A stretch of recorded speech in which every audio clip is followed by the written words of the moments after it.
Everybody go check out the wiki page I made for my lamp.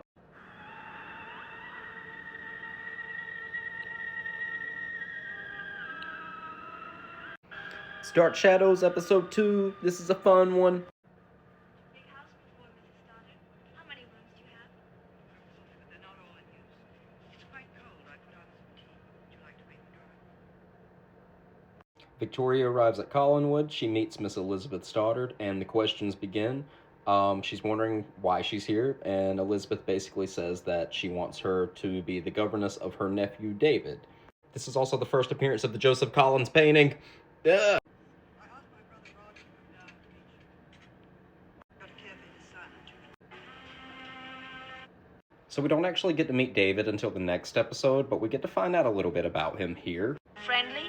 Is he inquisitive? Does he like to play games? Oh, I know when I was 9. Miss Winters, David's likely to be different from any boy you've ever met. Roger, we're in the drawing room. Roger, I said... Roger's such a dick. The next character, though, is not. This is Carolyn Stoddard, and she's pretty interesting.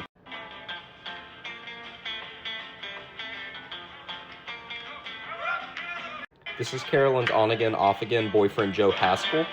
Joe Haskell. Mama's choice for Carolyn. Carolyn loves to piss Joe off. I don't know why, but she's always doing shit like this throughout the show, and it's just Why not? every other episode. Just because you act 85 years old, that doesn't mean I have. I think you've had enough. I think you better go back to your beer. Hey, sonny boy. Carolyn, you're making an idiot out of yourself. Just a minute, buddy. Come on. This is between me and my date now. You get going. I forgot to mention that this is the Blue Well. You can kind of see this sign in the background. This is a very frequent reoccurring set, and this will be the first of many times that Joe gets in a fight with somebody there. Oh, I wish my wife could wiggle like that. Why would you say that?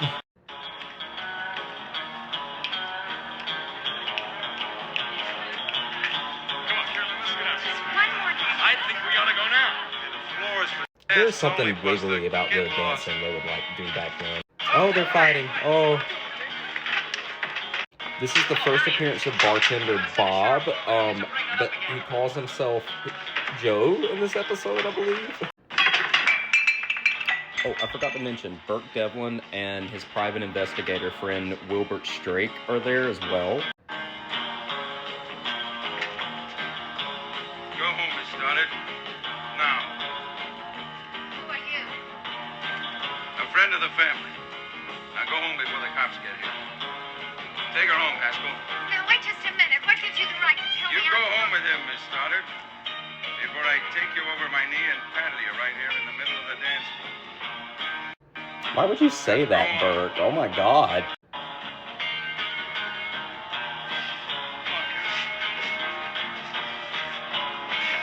Carolyn is such a bitch.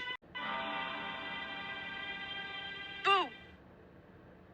So this episode has the most scenes shot on film in it than any episode in the show, I believe, and this is one of them. That's why it looks a little bit different from the rest of the series, but I believe that's because they used something that was like an early kind of VHS tape.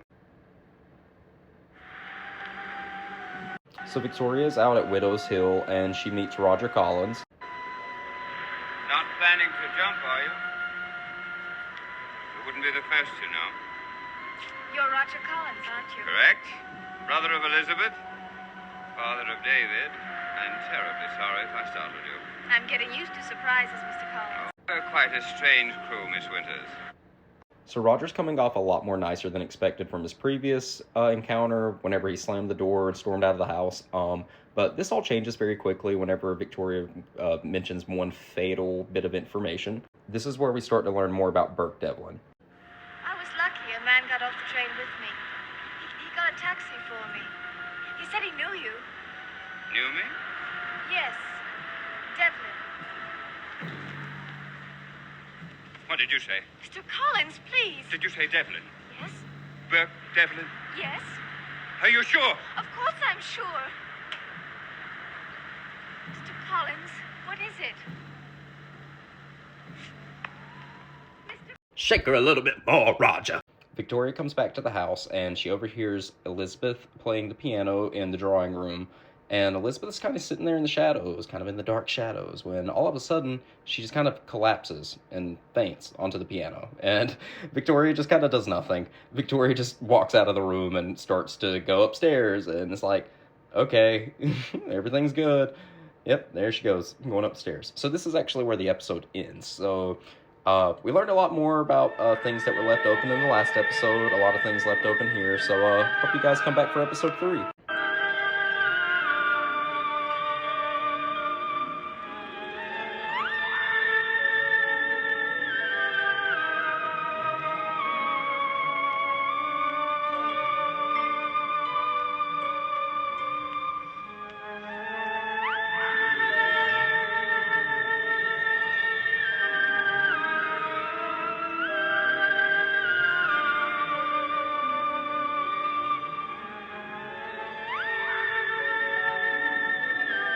I'm still here.